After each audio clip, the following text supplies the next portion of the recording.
disclaimer. Again, I would like to mention that I will be skipping through a lot of things in this chapter.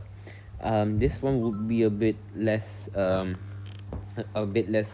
what explained than chapter 1 about 1, which I did a good amount of explanation, and that's because I don't want to waste too much time, because it also tires me out, and I already tried recording it one time, but I got called and then I had to go, so I had to cancel the recording and delete everything. So yeah, so bab 2 is about kebangkitan nasionalisme, the rise of nationalism. So again, I already read through this whole page, these 2 pages. I already read through it. I already said what I had to say. Again, when you want to go through this chapter, all you need to do is remember the important parts of what they said. So Hans Kohn said, gerakan meletakkan kesetiaan seseorang hanya kepada negara atau bangsanya. Professor William R. Roth mentioned about secularism and imperialism barat that we shouldn't follow, and also kesedaran sebelum Perang Dunia Kedua. Dato' On Jafar said, menzahirkan suatu bangsa yang lebih tegak dan kuat boleh berdiri di atas tapak kaki kita sendiri. Dr. Burhanuddin Al-Helmi said, National Fronts and merampas kembali hak mutlak bangsa kita yang telah ditelenggamkan. Dr. R. Suntaralingam said that menentukan kesejahteraan ulung individu disalurkan kepada negara bangsa, dan nasionalisme merupakan fenomena sejagat yang mengiktiraf hak setiap bangsa di dunia ini. Profesor Dato' Zainal Abidin said, nasionalisme telah wujud sejak zaman Kesultanan Melayu Melaka melalui kesetiaan kepada Sultan. Profesor Emeritus Tan Sri Dr. Pro K. Kim says, perjuangan orang Melayu terbagi mendapatkan kembali kedudukan unggul dalam negara sendiri. Now, the reason why I want to speed run through all of this is because I have made a main summary at the very end. So it says here that nasionalisme bermaksud perasaan cinta yang mendalam terhadap bangsa dan negara. If you see here, well, that's a very bad line. So basically, what is this? Yeah. So basically,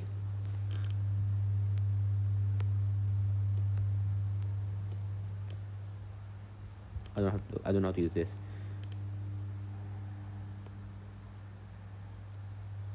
Oh, that's how you, okay. Okay, so basically, nasionalisme bermaksud perasaan cinta yang mendalam terhadap bangsa dan negara. So I don't know how to. Okay. So the main thing on nationalism is fighting, being willing to sacrifice everything for your own country. That is the main concept of nationalism. How the fact that you love your country so much that you want to fight for its freedom. You don't want any other outside rule to take over your country. You want to make sure that your country is run by your own race, by your own religion. So basically, you're just trying to fight for freedom. You don't want other people. You don't want outside forces, like for example British, Portuguese, Belanda, to take over and do everything for you. You want them. You don't want them to oppress you. You want to do things yourself. So that is the meaning of nationalism. You want to fight for your own freedom. So that's 2.1 done. Oops. So again, I want to remind you guys once again, make sure you read the brown box at the bottom here, and that is because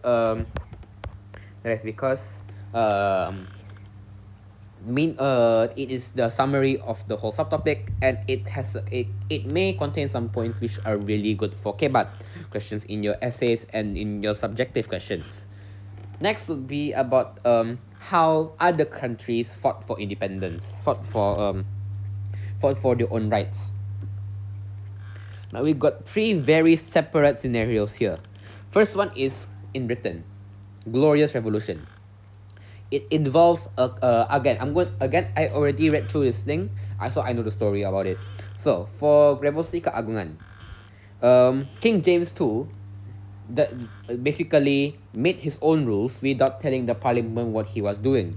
The parliament got mad and asked Mary II and her husband, King William of Orange, to get King James out. So King James got outed and ran and ran to France. So after that, then King William of Orange became the king, and when he became the king, they made the parliament stronger, and they also introduced sistem raja berperlembagaan. So system raja berperlembagaan also means constitutional monarchy, where there is still a king, or in UK's case a queen, and there are and he is supported by other people. So basically, what Malaysia has now is a raja, and there's also a perdana menteri. The king has the most power, and but still he cannot do all of the things by himself. He needs verification from the people. Um, so that is called constitutional monarchy. Sistem raja berperlembagaan. As you can see here, John Locke made this thing called the two treatises of government, where he discussed constitutional monarchy and also absolute monarchy, raja berkuasa mutlak. So these two are very different. One king has all the power, the other one king has most of the power, but he doesn't have all the power, and he cannot do everything by himself. The people need to have their own words in it. They need their voice has to be heard. So in the end, the Bill of Rights was made, and it basically made sure that the parliament has the final say when it comes to tax and also making the law. So that is for Revolusi Keagungan. The one most important thing that you need to know is why is it called Revolusi Keagungan? Because there is no bloodshed. Tiada pertumbahan darah. That is because everything is done through parliament. They just say, nope, we want you out. If not, then we will lose some. If we don't want you here, and then King James was run away. There's no murder or anything. But you know what has some murder? American Revolution. So American Revolution was basically America getting the 13 American states said that all came together. The leader of each state, they all came together to make a congress. Why? Why do you want to make a congress? That is because what happened was British didn't really care about the Americans that much. The Americans have no say in the parliament because America was technically considered a colony, tanah jajahan. So it is not considered as part of Britain. It is considered as a colony of Britain. So they don't have a spot in the parliament, and then the Americans got angry because even though they don't have a spot in the parliament, British says, oh, since you're still part of us, we're gonna give you tax and tax and tax and tax. In fact, they reintroduced 4 acts: Akta Pelayaran, Akta Gula, Akta Stem, Akta Te. So I'm not gonna mention anything else other than it is all be just money. They want money. British want to take money from the Americans, so the Americans got very angry. So they made the Congress, and then they self-declared independence through the Congress, through the Declaration of Independence of America, Pengisytiharan Kemerdekaan Amerika, written by Thomas Jefferson. So what the thing says is, if Britain can't give us the freedom, they treat us like humans, they can't give us happiness that we deserve, we have the right to make our own country. And so a war started, and in the end, America won. British gave America independence, and the 13 states that were part of the Congress came together and formed the United States of America, America Syarikat. Lastly will be the French Revolution.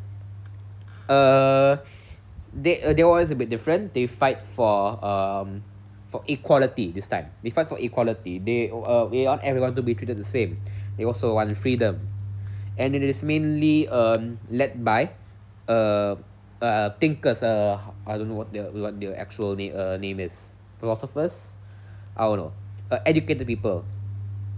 Mainly Jean-Jacques Rousseau and Voltaire. So Rousseau wrote the social contract, and this social contract mainly brought up that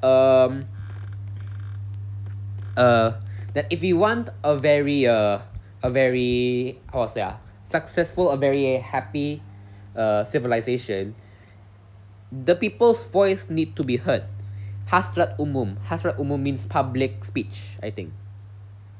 Public voice.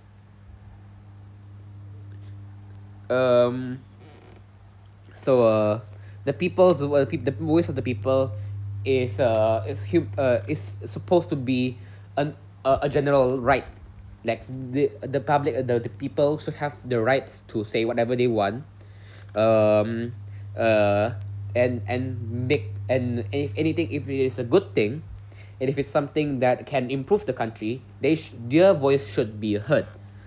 Um, so if anyone that is educated enough and they want to change some things in the in the government, they have the right to say it out, and they should have the right to force a change in the country. Basically, similar to Britain, no absolute monarchy. We want the people to have a voice as well. So yeah, according to Rousseau, he even went as far to say that kings are not as important as the voice of the people. The voice of the people are more important. So yeah, what happened? What happened was, during that time, there was a king called King Louis the 17th,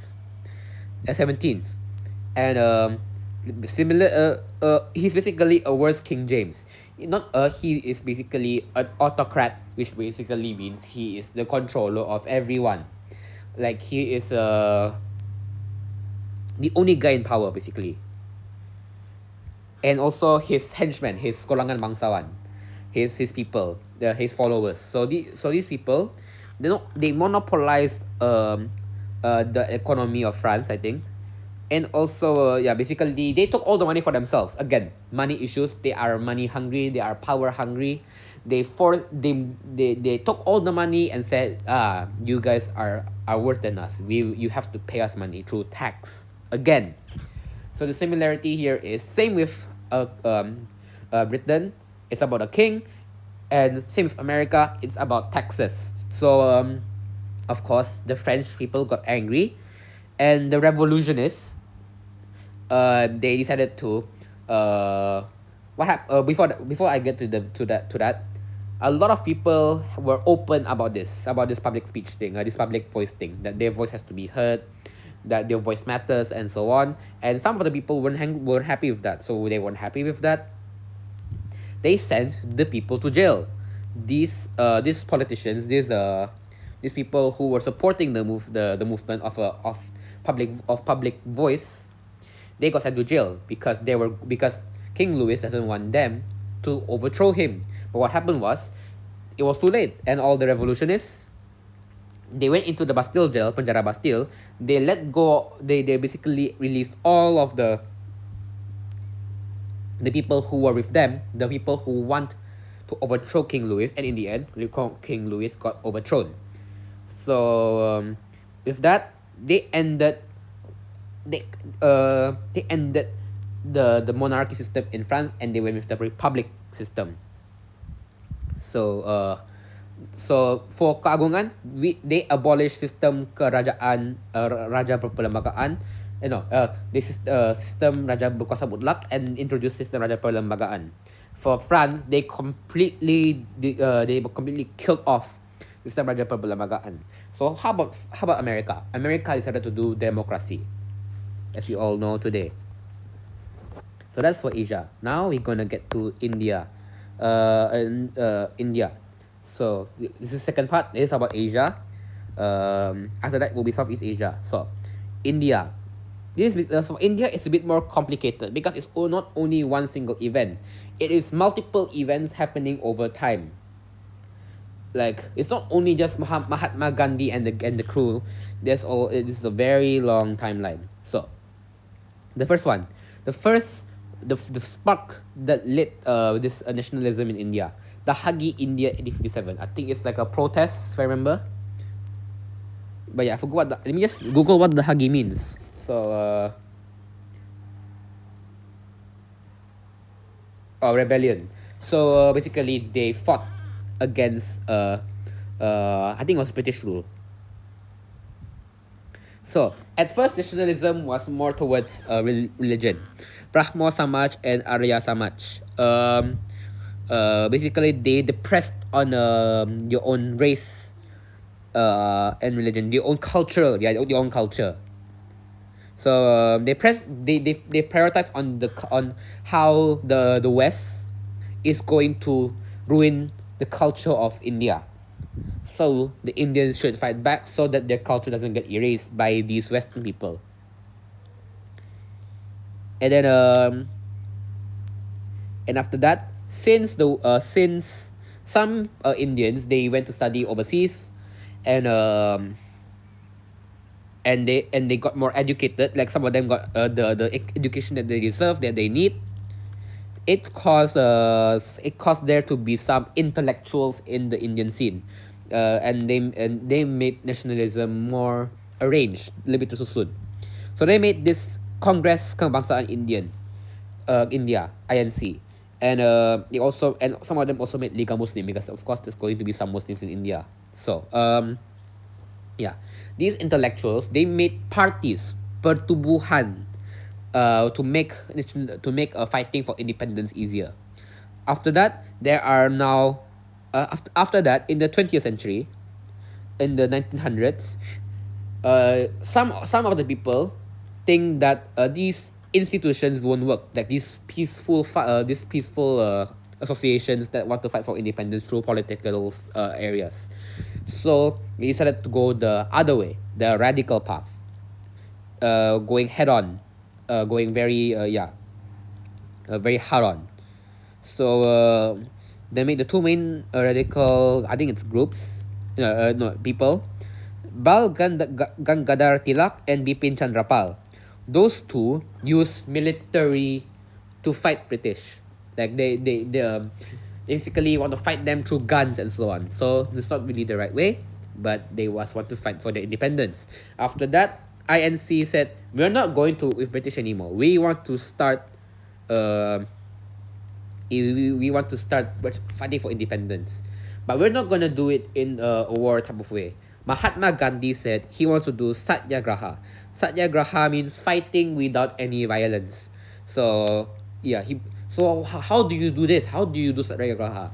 Basically, you go on strikes, like a whole group of people. Instead of fighting, they just don't work. When they don't work, the Britons won't get their money. They evade tax. They skip work days and so on. That's how you fight with peace. You don't fight with war. So this really sparked the fight for independence. And in the end, INC and Liga Muslim, they decided to separate the Muslims from the others, I guess. So they separated into two, India and Pakistan. If I remember correctly, some of them wanted them to be together because of the religious differences. The best choice was to separate them into India and Pakistan. So in two consecutive days, India and Pakistan finally achieved independence, with Muhammad Ali Jinnah becoming the Governor General of Pakistan and Jawaharlal Nehru becoming the Prime Minister of India. For China was a bit different, I guess. Bertujuan mengukuhkan peradaban Cina dalam kalangan orang Cina daripada ancaman penguasaan politik dan ekonomi oleh kuasa asing. Again, so this one, it all started during fighting Dynasty Manchuria. They assumed that these Manchurians were not ethnically Chinese. They are considered outsiders, and they don't respect these Manchurians, this Manchurian dynasty. They want to kick the Manchurians out, mainly because the dynasty Manchu failed in protecting its country from Western impact. Like most Chinese, they don't want to get involved with America, right? The Western forces. So Dynasty Manchu, it basically let these Western forces come in, these Western influences come in. So basically, most Chinese people got scared that they will lose their Chinese identity, and they got mad at Dynasty Manchu. So this anti-Barat, anti-West coalitions, they became a thing because they don't want the West, because they already have Western influences, but they haven't taken over China yet. So these anti-Barat movements, they are made to make sure that Barat does not take over China. During the time, because they were scared that Chinese culture would be completely eradicated by this Western impact.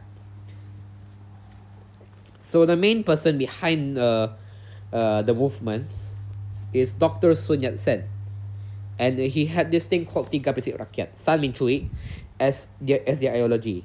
Nationalism, democracy, and kebajikan social rights. So in the end, again, since Manchurians let the Western influences in, they got mad at Dynasty Manchu, and then they caused the Chinese Revolution, which in the end took over Dynasty Manchu, and then they made their own republic. So yeah, the main person that you have to know about here is Sun Yat-sen. Nationalism Empire Uthmaniyah and Mesir. So Empire Uthmaniyah and Mesir. This one is more Islamic based. So excuse me. Yeah, this is more Islamic based, and this really started coming up again when Western influences started coming over, and made Islam lose its identity a bit. So we had two movements, Islah and Pan-Islamism. So Islah is the recovery of Islam, and it is led by Sayyid Jamal ad-Din al-Afghani. So what happened is, Western forces came to Egypt and spread again Western influences. So the locals and these Western influences, the culture is very different. So it caused a rupture in the social budaya scene. Like there's some unrest. It made people feel uneasy because outside forces, again, they're scared that the culture will be eradicated again. And also, Western people are Muslims, so they do very non-Muslim stuff, some stuff which are not supposed to be done in Islam. The most obvious one being drinking alcohol. So those are the main few ones. I think that's what happened.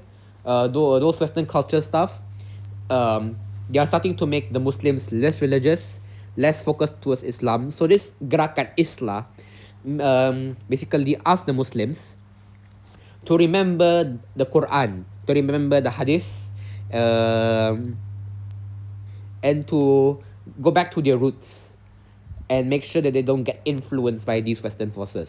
So that's Islah, making the recovery of Islam. For Pan-Islamism, this one is more towards uniting Muslims as one, and making advancements. So they made a newspaper called Al-Urwa Al-Wuthqa, which is basically the name of their coalition, Ikatan yang Kuat. And they decided to spread this concept of Pan-Islamism. So again, Pan-Islamism, if Islam is about the recovery of Islam, Pan-Islamism is the unity of Islam into one to fight the Western forces. Again, because we don't want to be eradicated by the West. They don't want to be eradicated by the West. Maybe me as well. So during that time, the Uthmaniyah Empire, the Ottoman Empire, they came out with a statement, fatwa, asking the Muslims that have been treated badly by these Westerners, these colonizers, to fight together and hold and defend the Ottoman Empire, Empire Uthmaniyah. And with this, the leader of the Ottoman Empire, Khalifa Abdul Hamid II, he fought the Western forces with the concept of the Pan-Islamism a while ago. Like, I believe what happened was, he had something to do with Al-Urwa Al-Wuthqa, which fought for Pan-Islamism, Islamism, and decided to follow that, and said that, and brought it up, and it sparked the movement all across the world, even Tanah Melayu. All the popularization of Pan-Islamism made some people want to fight for their own country, for their religion as well. The most notorious example being Tokjanggut. Next is Japan.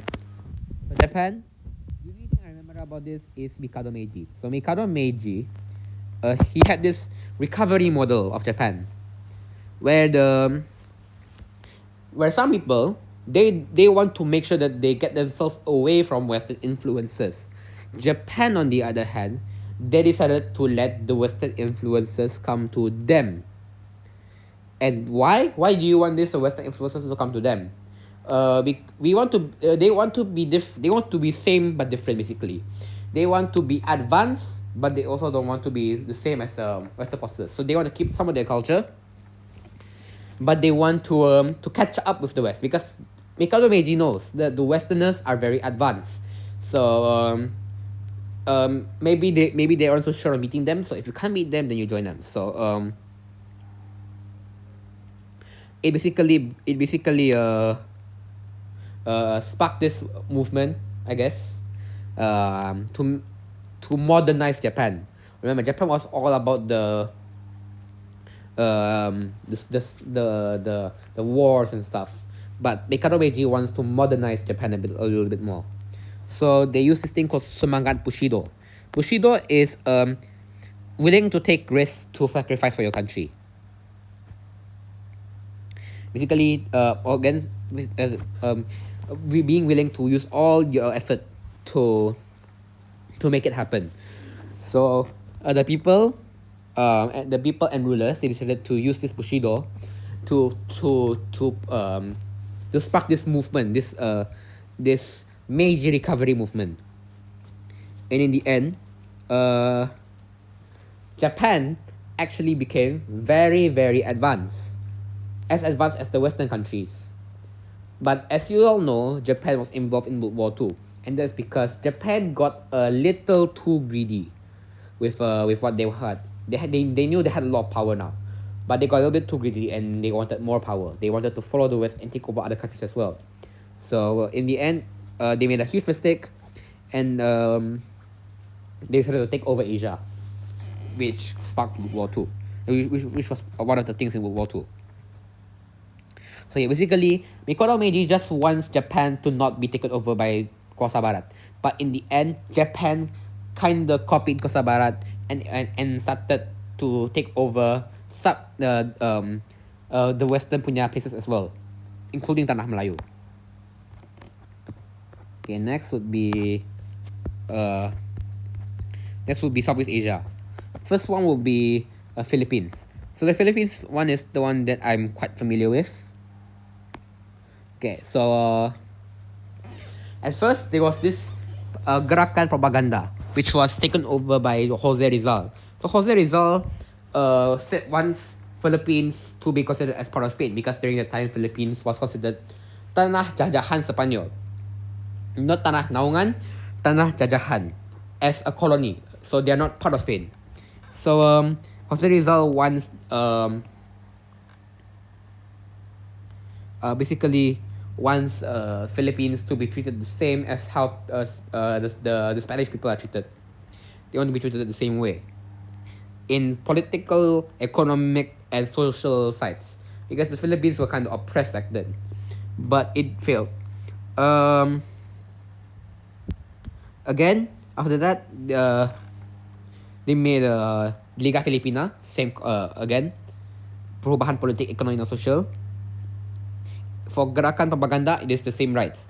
For Liga Filipina, it is a bit more. It is a bit more towards being part of Spain, but again, it failed. So some nationalists decided to become a bit more radical. So that's when Andres Bonifacio made Katipunan. So Katipunan basically wants Philippines to get independence through a revolution. So Bonifacio and also Emilio Aguinaldo, they decided to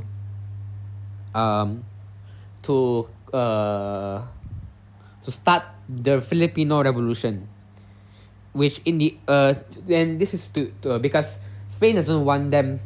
Spain doesn't want to recognize them as part of their country. So what they want to do instead is they want to kick Spain out of the Philippines. But it failed, and the two got executed. Well, not the two of them. One of them. I think Bonifacio did, and what's the result? But Aguinaldo actually betrayed Bonifacio, and basically they told he decided to work together with the United States instead, America Syarikat, and in the end they successfully kicked out Spain. But after that, Aguinaldo will do what a normal person will do and declare independence. But America said, no, you're not independent. You're part of us now. So under the American rule, they decided to change their strategy a bit. Instead of going more towards war, they decided to take a more political approach. And in the end, they finally got the independence, but it took a while.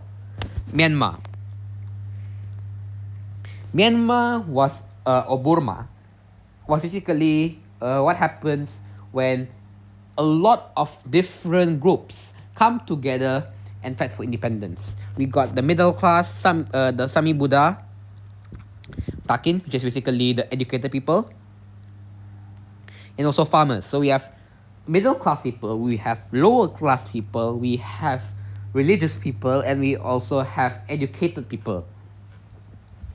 So everyone is on the same foot. Everyone wants to fight for independence. So we started with the middle class. They have some education in they have some education. So what happened is, again, British punya influence threatened Buddhism. So again, remember, British aren't that religious. I mean, the British rule. They introduced a completely different thing, which is against the culture of Burma, and mainly goes against Buddhist tradition. The main issue here is that the British were disrespectful enough to use shoes in their temples. Of course, that's very disrespectful. So they made this Persatuan Belia Buddha. And this is basically this movement was basically to protect the integrity of Buddhism and Burma. So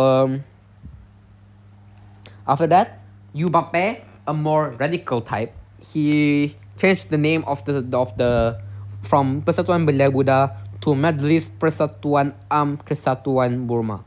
So in the end, it's not about Buddhism anymore. It's about the whole country. So after that. So now we have brought up kelas menengah and Sami Buddha. Now after this is Takin, Osiswaza University. They made this revolution, the Revolusi Pelajar, the student revolution, which basically they asked for universities. They want their own universities in their own country. After that, Sami Buddha made the Majelis Sangha Samagi, and made pemberontakan Sayasan protests. So Sayasan got the support from farmers. And why? Because the farmers, again, had problem with tax, because the British put a lot of tax in there. So we got the golongan kelas menengah, the students that have education in the West. They were universities at this place. They don't want the Buddhism to be disrespected. The Sami Buddha, the monks, they also had their own movement, and they got support from farmers who had problem with tax. After that, Burma was separated from India. So Burma was part of India at first, but then they got separated in the end, and the Burmese people decided to fight for their own independence. So the Takin, they made this party called Parti Dobama Asyayon to fight for independence. So Aung San Suu Kyi and UNO call themselves Takin. What is the meaning of Takin? Tuan. So why Tuan? Tuan means sir or owner, because they own their own country. So in the end, they got the independence. Vietnam. So Vietnam, uh, what happened was, again, social stuff, social politics and social economy. There were some differences between them and the French this time, who took over Vietnam. So the French basically went against their own ideologies, and they weren't happy. So the main movement was sparked by this group called the Mandarins. The Mandarins were more of the, I think it's the more higher class people. So these higher class people,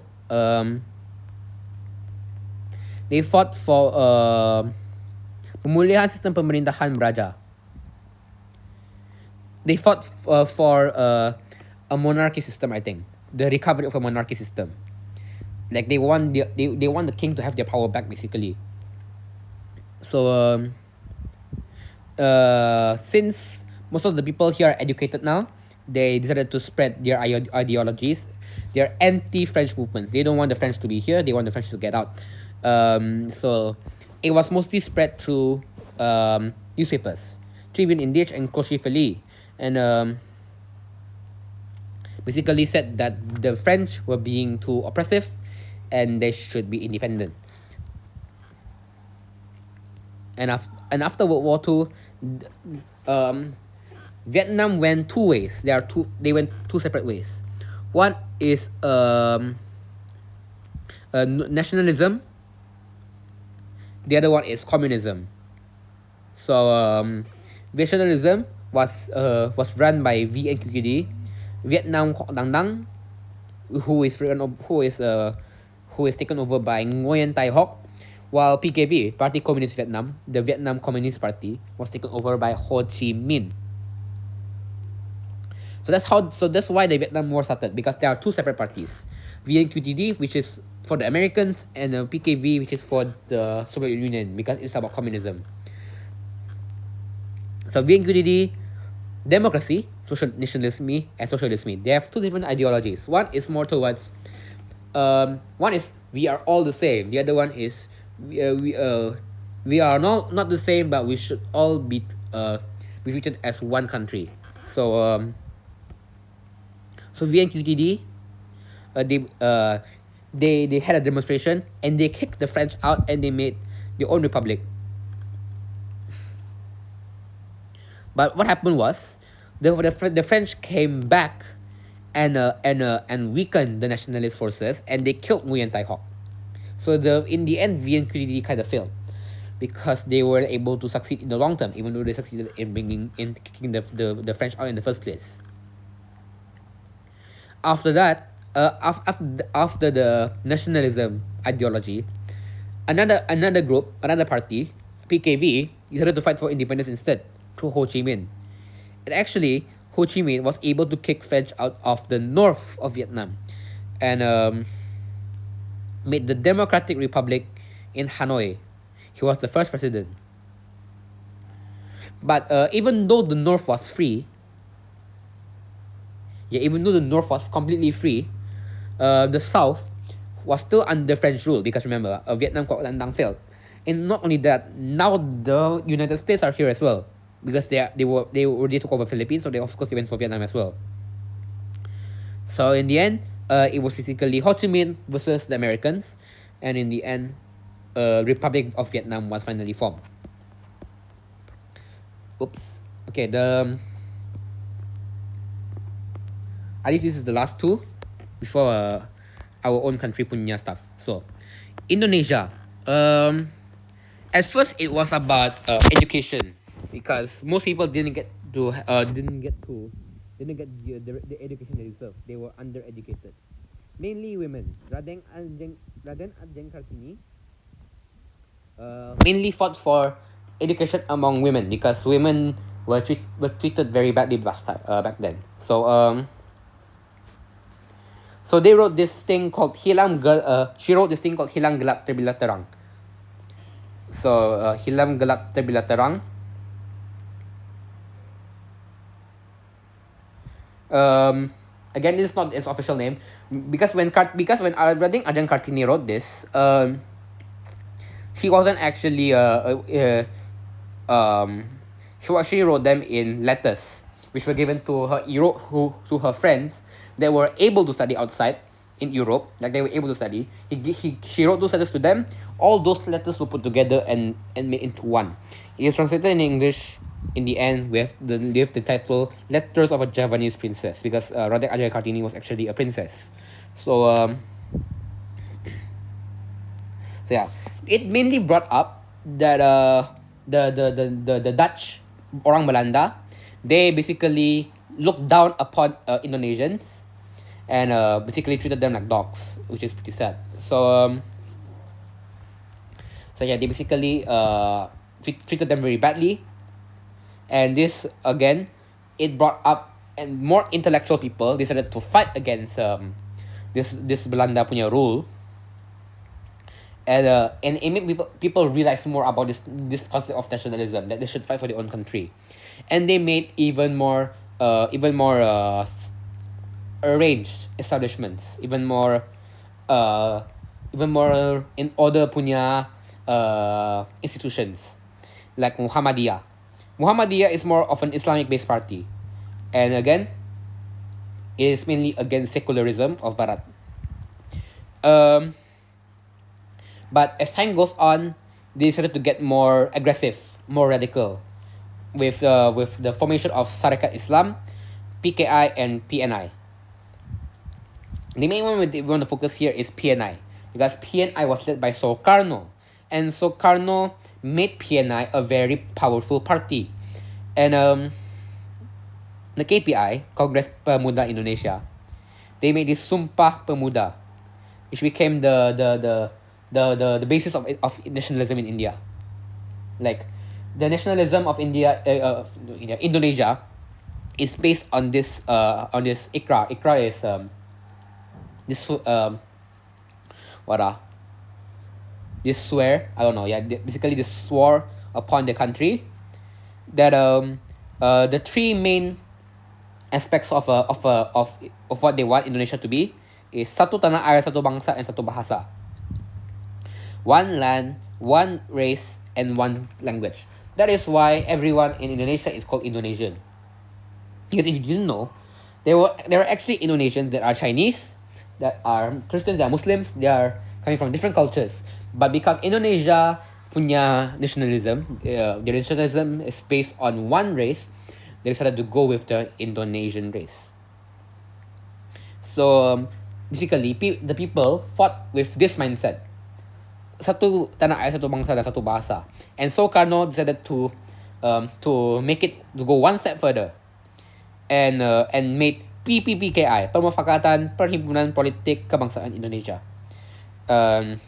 And what PPPKI is, it combined most of the parties in Indonesia to fight for independence, and they got it in the end. Lastly, for Southeast Asia would be Thailand.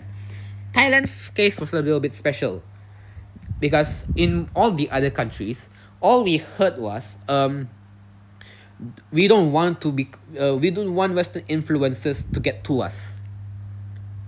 But for Thailand, they took a slightly different approach.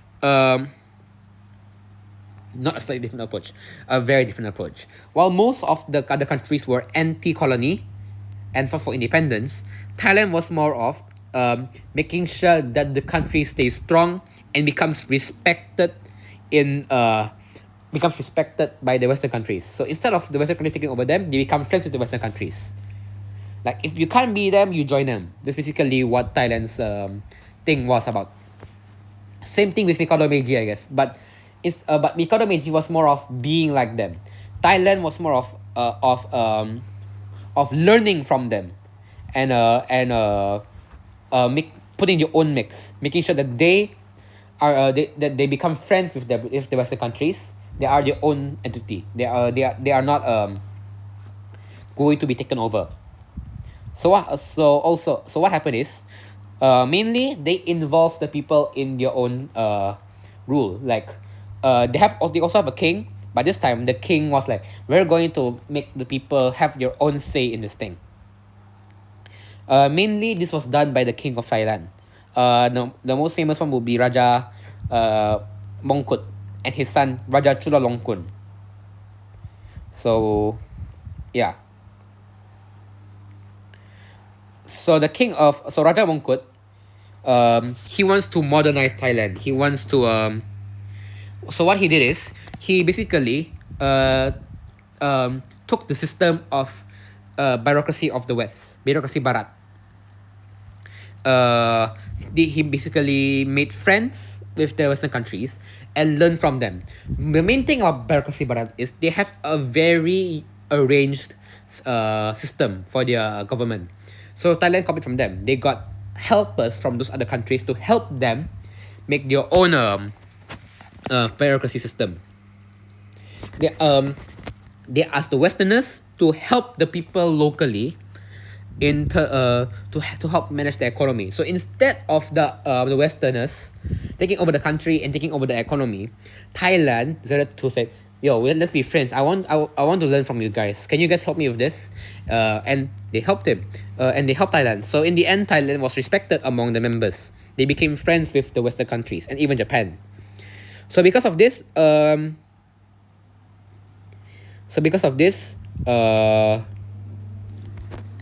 Thailand became more westernized, but of course they had to keep some of their. Of course, they kept some of their culture lah, but they basically made their education system. It's mainly the education system that was improved by this. So even though it may risk it in the short run, in the long term, it can prove very successful, and it actually worked.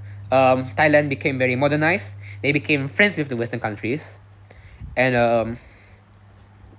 Raja Mongkut decided after Raja Mongkut passed away, his son Raja Chulalongkorn continued this concept of modernizing Thailand, following the West in some aspects, so they become more modern. So because of this, Thailand never actually got taken over by any country. But during Raja Vajiravud's rule, he was a little bit bad in being a king. He was kind of bad at being a king. The people didn't really trust him in being king. So Naipudi Phanomyong and Field Marshal Phibol Songkram, they made this Party Rakyat, and they went through with this Thai revolution. So with this, they took over Raja Vajiravud, and they ended monarchy. Again, no more king. They are going to go through they changed no more absolute monarchy, because during that time Raja Vajiravud was doing everything. Instead of absolute monarchy, now they have constitutional monarchy, basically similar to Britain. So yeah, this basically has some resemblance with Britain. Again, the king is still at the highest level, but he doesn't have all the power. The main power is given to the prime minister. Basically, what Malaysia is now today. Now, after that, investors from the West and China came and took over some of the economy in Thailand. So some people weren't very happy with this. So the prime minister, who at the time was Phibol Songkram, the field marshal himself, made a law, limiting the economic monopoly from Chinese and Western people. And again, because of Thailand's power that they made due to their westernization, Japan didn't take over them. Instead, they became allies, not allies with Japan. They became friends with Japan. Japan didn't hate them, so Japan let them go, and Thailand had helped them a bit as well. So yeah. Okay, and lastly is kesedaran nasionalisme di negara kita. Oh my god, there's a lot more. But it is what it is, you know. So the nationalism in our country. This is a very interesting one, because we know our country the best, so there's going to be a lot of points here. But not all of them are important. But I'll just mention the main points. Okay, so the first one. we actually had, as you said, as one of the tokoh said in the very first topic, we can see the nationalism of our king, of our people, a long time ago during Kesultanan Melayu Melaka. For example, Sultan Mahmud Shah, after he lost Malacca, he tried to get it back. That is how much he loves his country, his kingdom. He wants to get it back. So that shows a side of nationalism, trying to fight for it back. Even though it failed, it was still an act of nationalism. Another example of nationalism would be fighting outside forces, which in our case is mainly British, Belanda, and Portuguese, but it's mostly British. So, for example, when Sultan Kedah, Sultan Abdullah Mukarram Shah, Sultan Abdullah, was betrayed by Francis Light and gave Pulau Pinang to SHTI, if you remember last year, SHTI tricked the Sultan into giving Pulau Pinang away to them. He tried to get Pulau Pinang back, again failed, but it was still an act of it still showed the fight in them. The third one would be individuals, not the kings themselves, individuals from many other states that tried to fight for independence, like Penghulu Dol Sayed, Dato' Bahaman, Rentap, Tok Janggut. Those are those only fight for their own place, bersifat setempat. Like they fight for their own freedom at that specific area, like for their own state, freedom of your own state, freedom of your own village. But it is still nationalism because they are willing to fight for independence. And that is the main concept of nationalism, trying to fight for your own freedom. Even though they're not fighting for their own country, they're still fighting for their own freedom. So it is still counted as nationalism. Lastly, it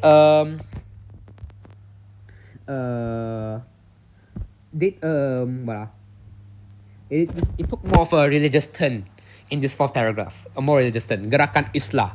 Remember, Islah is about the recovery of Islam, mainly taken over by these three names: Sheikh Muhammad Tahir Jalaluddin, Haji Abbas Muhammad Taha, and Sheikh Syed Sheikh Al-Hadi. So, and after this Gerakan Islah, nationalism was also shown throughout tulisan. I forgot what it's called. Akbar, majalah, creativity. Instead of going face to face, they decided to spread their nationalism through newspapers and so on. Mainly, the main name you need to remember from this is Zakba. And lastly, not lastly. Also, some of the educated people, the ones that like went to Britain and learned there, have a education background. They also were smart enough to fight for independence. So even it says here, even though they have financial issues, even though a lot of these establishments, all of these institutions, all of these groups, even though they were hated by the British, even though they had financial issues, even though the British wanted to like catch them and send them to jail, the law didn't want. They were considered as illegal parties and so on. They continued and they continued and they continued until Malaysia got independent. Tanah Melayu got independence. Okay, faktor kemunculan gerakan nasionalisme.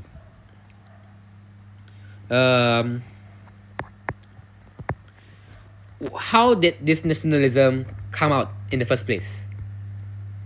Mainly, number one, peranan agama. Again, this is related to the Gerakan Islah punya concept. Again, it is for Muslims to come back to their roots and learn based on Al-Quran and Hadith. Because the Westerners are trying to, because the Westerners have almost eradicated Islam culture, Muslim culture, and they want to get it back. They want to fight for it back. Recovery of Islam, Gerakan Islah. Next is the penulisan kreatif, where they wrote novels, they wrote cerpen about how suffering it is to be under British rule. That's basically what creative writing is. They wrote their experiences about how bad British were. Number 3, media cetak, like examples of newspapers and magazines. They were the main source of how other people, not just educated people, were able to learn about this ideology of fighting against Britain.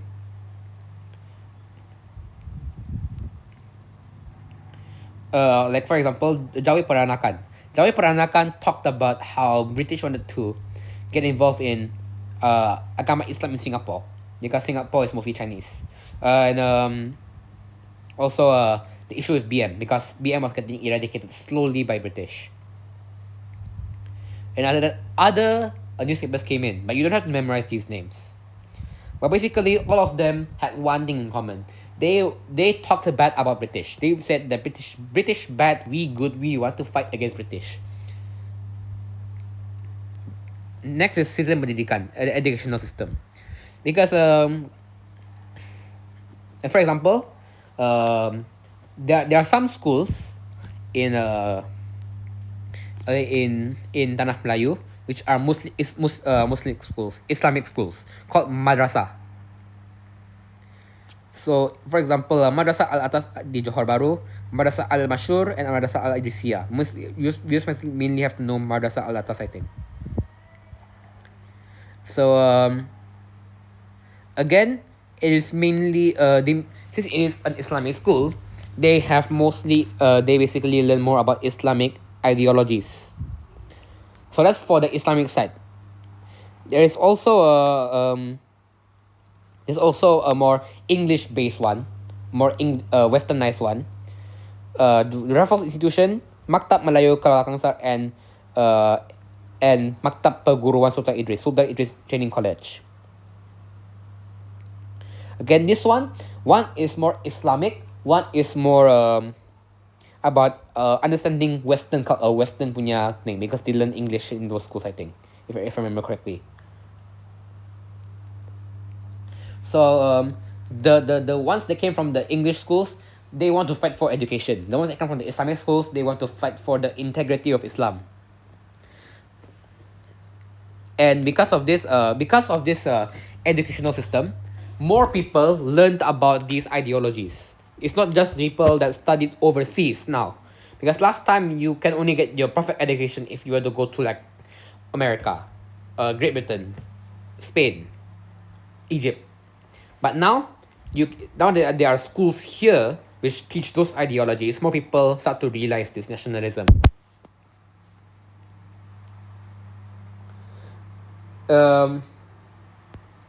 Yeah, and then they realize that slowly British isn't that good and they should kick British out. After that, kemunculan golongan intellectual. Again, because of these local schools. You don't have to go overseas to become educated. You can go to these local schools and you can become educated as well. So now we have more and more intellectuals. So these are the examples, and they use these past methods like media cetak, akbar, and creative writing. They learn all of this through the schools, and because these schools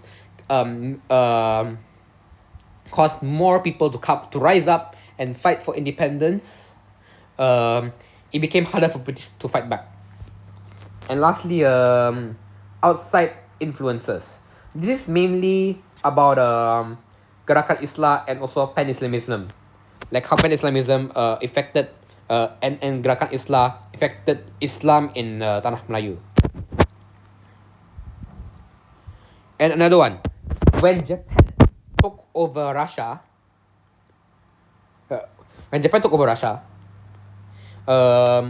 this made Asians realize that they can fight. They can fight for their own glory as well. And even more Asian punya fights, even more Asian punya influences. Dr. Sun Yat-sen, Mahatma Gandhi, Jose Rizal, Soekarno, the ones that we all mentioned earlier, those also influence us, the people of Tanah Melayu, the people of Sabah and Sarawak, to fight against outside influences. Okay, I think we're almost done. Okay. Oh, perkembangan nationalism. For the first one, again, I'm not going to mention much. Number one, intellectual berpendidikan agama, more religious base. So a group of people known as the kaum muda, they spread gerakan, they spread Islah, and made Islam the main force in having success in dunya and akhirat, in here and the afterworld. So the people include Sheikh Muhammad Tahir, Sheikh Al Hadi, and Haji Abbas Muhammad Taha. Those names that we have heard before.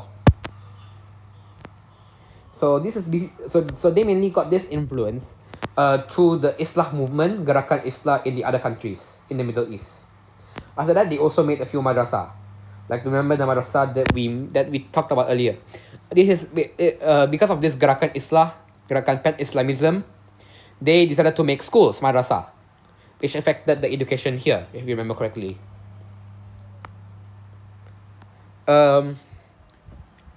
And because of this, we have more students that learn more about Islam.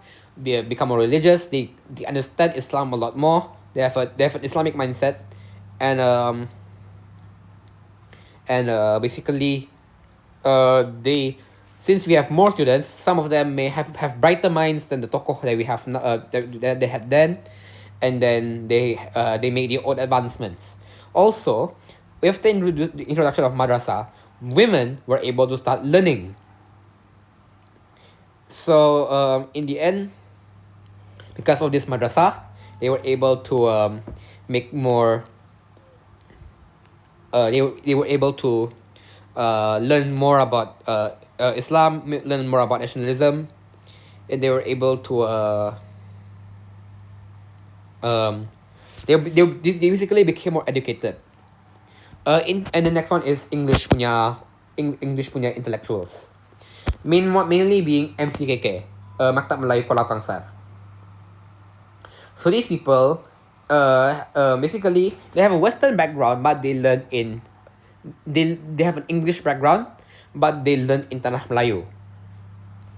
So again, this school, this maktab, was actually made because to train people to become British servants. They serve for the British. They become government officers for the British.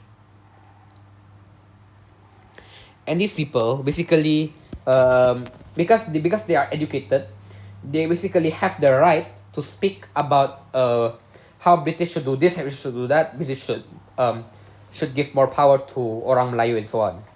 Because of these people coming up slowly and slowly, they realized more about how British was being a bit too oppressive, and decided to speak out more.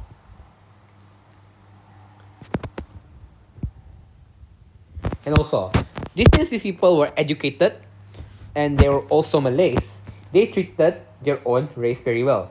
Like, you know how British was sometimes oppressive, right? These British people, they were a bit kinder. These people who came from British schools, they were a bit more kinder. And they made life easier. And they also, again, as I said earlier, they had some problems with British, and they presented it in a nice way. They didn't go for war, they didn't go for aggression. They just said, "Yeah, you're British. You shouldn't do this," and so on. Lastly, it's Melayu, mainly SITC. Again, another school that we just mentioned. So this one, so we have three ideologies now. We have a religious mindset, we have a westernized mindset, and we also have a localized mindset. And the second point here mainly mentions about Zakba, where Zakba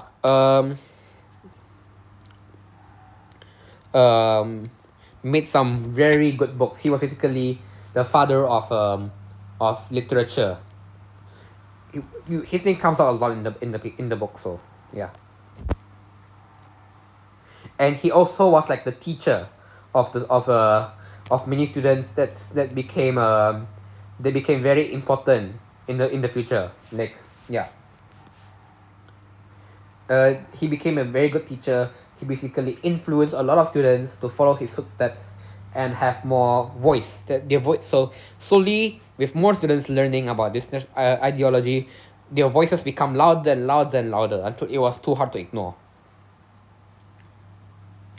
Again, because also not again also, um, SITC no SITC also got some books from outside Tanah Melayu, like outside punya powers, like outside punya countries. Their own ideologies were written in books given to Tanah Melayu, and then they learn more about these outside forces. And in the end, they become more educated. Also, SITC pressed a lot on Sejarah because history, of course. Okay. Oops. Let me just go back to that page again. So, perjuangan melalui penulisan. So, this is more on education, right? Education to produce more educated people. For this is more towards writing, Zakpa stuff. First of all, there's two things. One is newspaper, the other one is creative writing. The creative writing is the one that's easier to write. Basically talking about either talking about how they suffered under British rule to talking about how they should love the country and fight for it. Again, I'm not gonna talk about this. But I read just remember the examples. The other one, newspapers and magazines. A way for these local people to spread nationalism either secretly or openly to others. So the third one I think was called Julutong Press, and then the main ones that I remember would be Fajar Sarawak, and also Warta Malaya, Utusan Melayu. But all of these are the same thing. These intellectuals that have high education, now that they have enough education, they decided to use it to their maximum potential and publish newspapers. Some were more aggressive, some were more nicer, some were nicer. But they all had the same thing in common. They basically spread the concept of nationalism to the general public that couldn't get the education they needed. China and India were a bit similar, but Chinese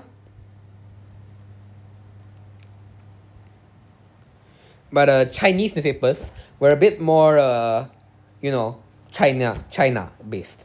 Like the Chinese people here, the newspapers here had this concept called the Huaqiao mindset. Basically, the Chinese people are meant to be in China. They're just not in China right now. Instead of fighting to be as part of Tanah Melayu back then. But yeah, they still have fought for women rights, and they also fought for the love towards their own country, China. But slowly but slow and steady, they slowly transition towards anti-imperialism.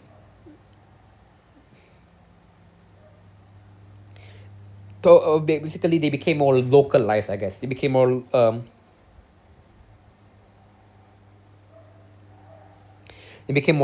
They became more open. They talked more about issues, like how the lower class were being mistreated and so on. India. India was actually pretty good in posting newspapers, even though they didn't have, even though they barely just started. Like Malay and Chinese had a shortcut, like they mean not shortcut. They started a while ago. And India just caught up for their own newspapers, but they made their own newspapers, and they actually did a good job at it. So their mindset was basically more towards Tanah Melayu, and how Indians should be treated better in this country. But yeah,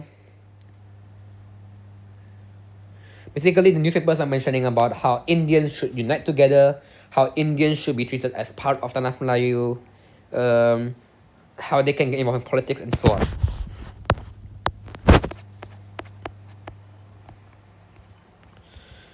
Next, Perjuangan melalui persatuan.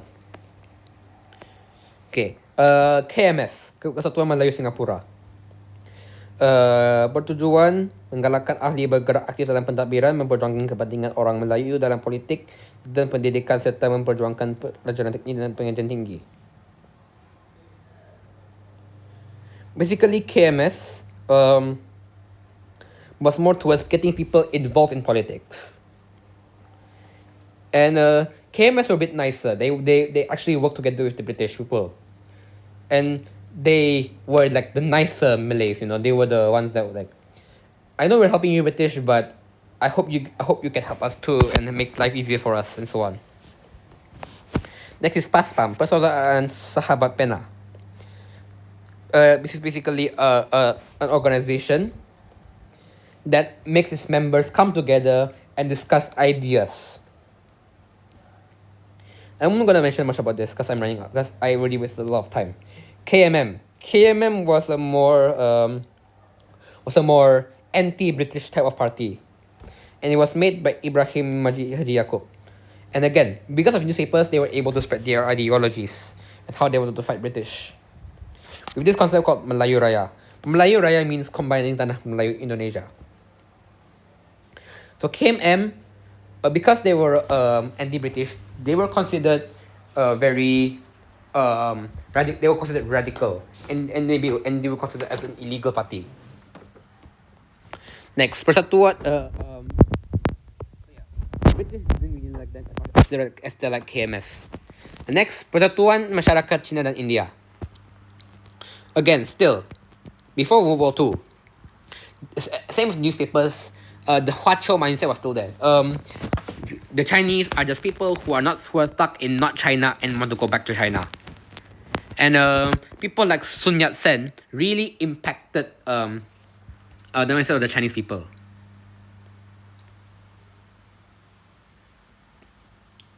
But yeah, pemimpin revolusi Cina seperti Dr. Sun Yat-sen berusaha menjalinkan hubungan dengan pemimpin Cina di negara kita. So the Chinese people that already have their own establishment in Tanah Melayu, so Dr. Sun Yat-sen wanted to have some connections with them.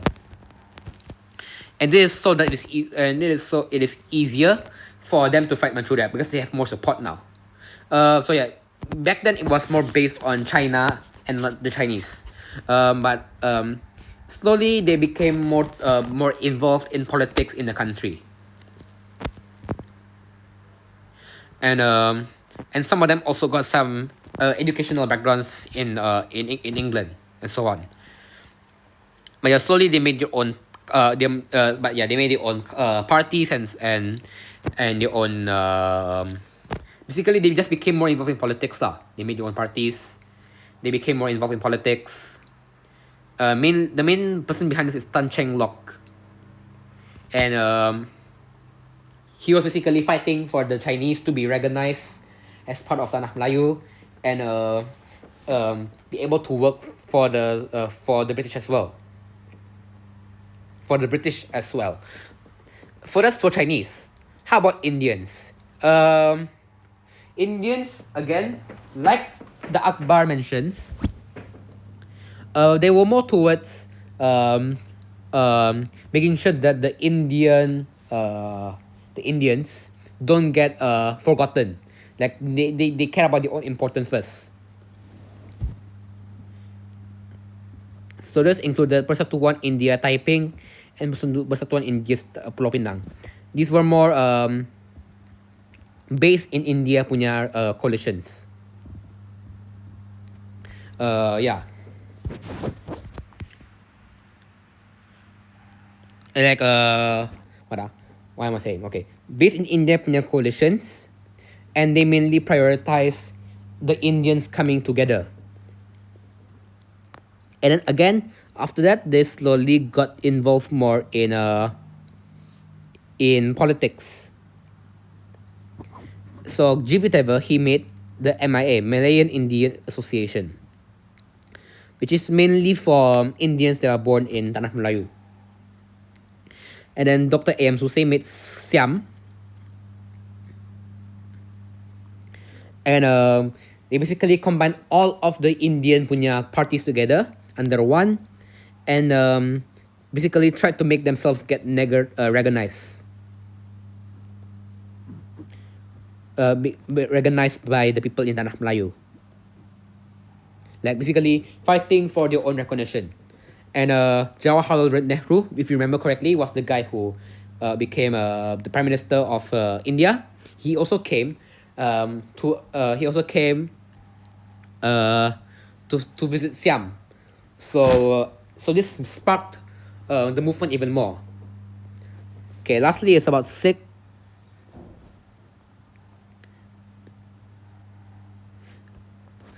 This didn't really mention about this, to be honest. But yeah, I'm reading this right now. This Sikh, Indian Muslims, and so on, they slowly became more anti-British, and this normally the Sikhs, they were mainly involved in the police force, and as government officers, like as protectors. And they also had these gurdwaras, right? So the gurdwaras became very important for the Sikhs to come together and spread anti-British influences, and then for the Indian Muslims, they basically got themselves more involved with working for the British. So yeah, they all have their own separate ways.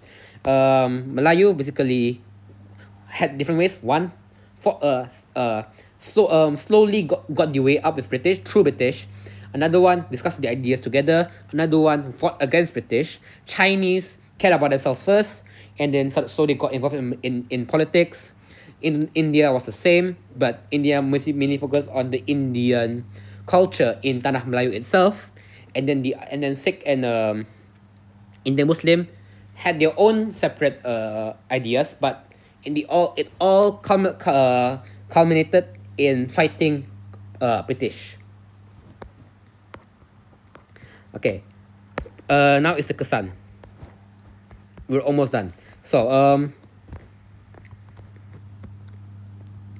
there are three main effects: politic, economy, and social. So politic.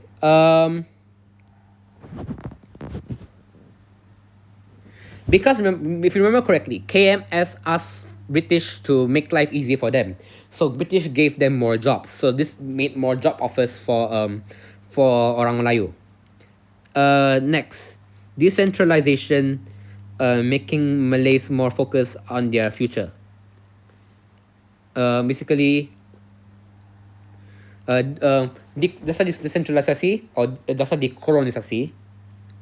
Basically, British were like, okay, we're going to slowly start letting go of you guys.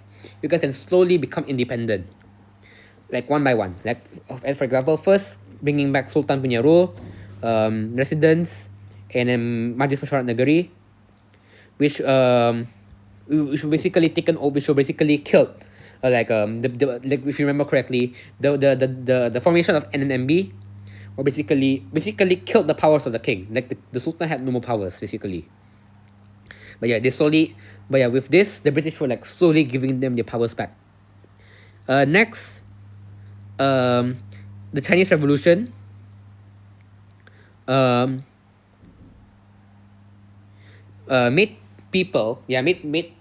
the revolutionists, like the Malays that wanted a revolution in Tanah Melayu, to pay more attention towards Chinese people. And they also had like reading clubs, basically learn Chinese. They want to know more about Chinese culture. They want to know how Dr. Sun Yat-sen did all of that. Next, India. So the last one was about India. This one was about the last one was about China. This one is about India, and some of them were some of them were more likely to be called the straight-born people. The straight-born people, Salat basically. So if you don't know what that means, most of them were born in the strait, I guess. Salat, strait means Salat, and I believe that includes Pulau Pinang. So yeah. like so uh while some people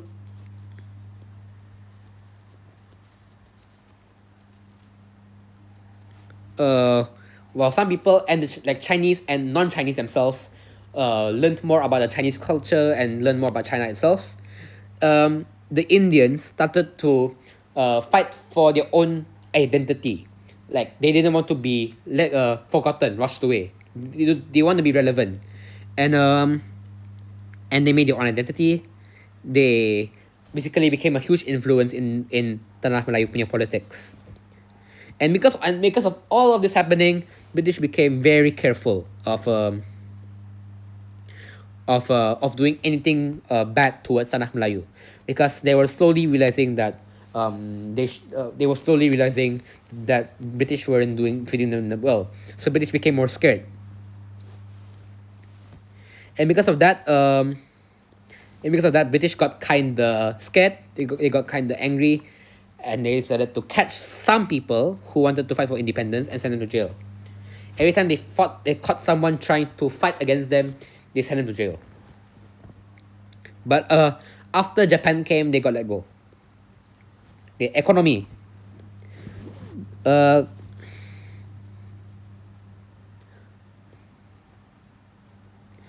there isn't really that much effects here.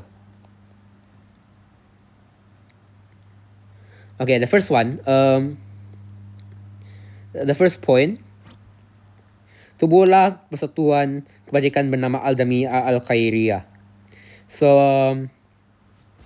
this institution, Al-Jami'ah Al-Khairiyah, again, you can skip this if you can skip the whole thing now if you think this is not important. But basically, what ah? This group motivated people to have their to have businesses, and write very important articles about how to become more successful, how to become more advanced.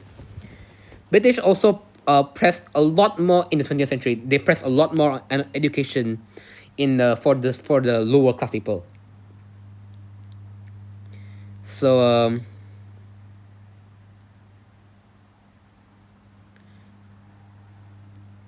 yeah, basically, yeah. Second point, British focused a lot more on education, but life in general wasn't that easy for the people here, because British were focusing on education and not infrastructure first. But it was still good lah. So because of that, Zakba, guys remember, he's a teacher in SITC and he made a lot of people good at writing. Zakba talked a lot about this issue, a lot about how British is ignoring the quality of life of orang and Tanah Melayu.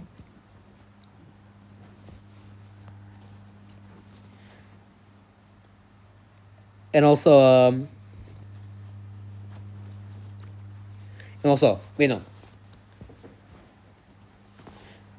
I got it wrong.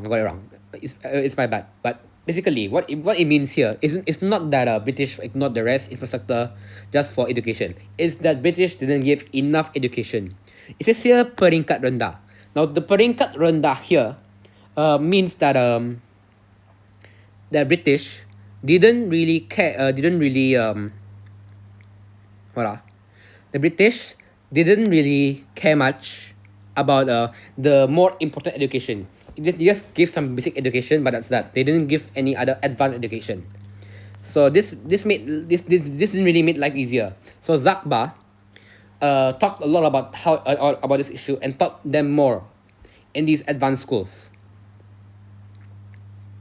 Like they are still, like, remember SITC, even though they were madrasahs and SITC, there were not many of them. So some of them were stuck with this pendidikan rendah, lower education. All the lucky ones were able to go further to studies and were able to become more educated. But Zakba still thinks this is an issue, and that more schools should start teaching more have increasing their quality of education. So yeah. Lastly, newspapers berusaha untuk mengasaskan dana bagi membantu orang Melayu melanjutkan pelajaran di luar negara. They raise funds, and why they raise funds? Because they want to collect enough money so that orang Melayu had enough money to further their studies overseas to England. Because remember, it's not free to learn overseas. So what they did is they raise funds. They ask people to help donate money, so that some people can receive higher education. Okay, social.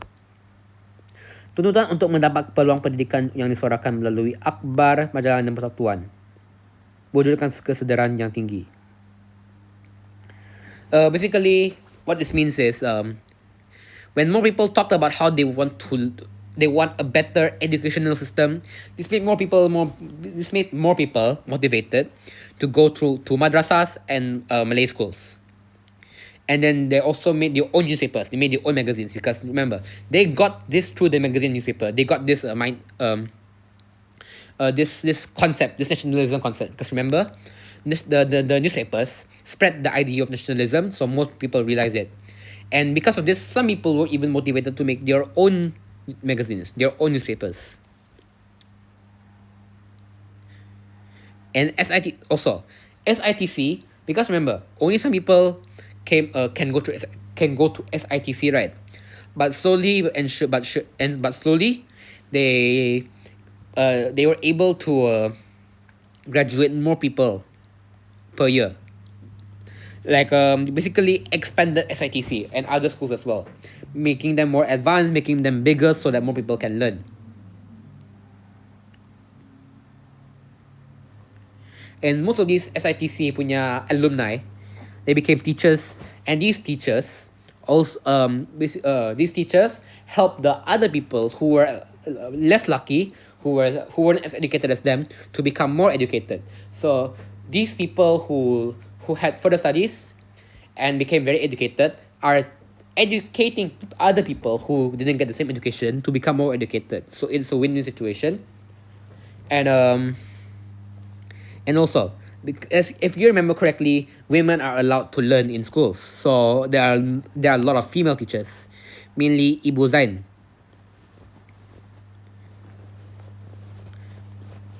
But yeah, guru wanita menerbitkan majalah Bulan Melayu untuk memuatkan berita kemajuan dan pendidikan wanita. So yeah, basically what that means is, okay, I'm sure you know what it means. Female teachers made their own magazine, and they basically posted about news on women being successful in life.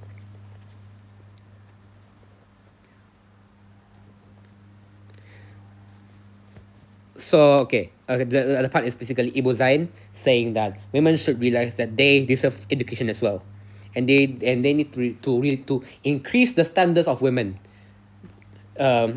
for education. And now I can gladly say that women are more educated than men. Thirdly, in masyarakat India and Ceylon made their own institutions. So I forgot where Ceylon is from, but basically the guy from the Ceylon guy is EEC Turaisingam. And he made this Malayan rubber state owner association. But he was the one, even though he's not a Malay, but he helped develop the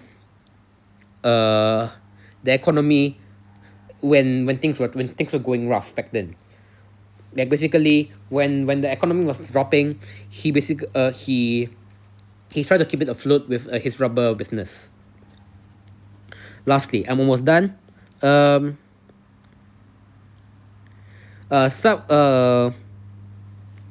The intellectuals realized that the politic background started to change a bit. Like it wasn't just about Malay versus British. I hate you, British, or I'm going to work with you, British. Now it is a bit more diverse. Now even Chinese are trying to get involved. Even Indians are trying to get involved. And they're even using Chinese influences.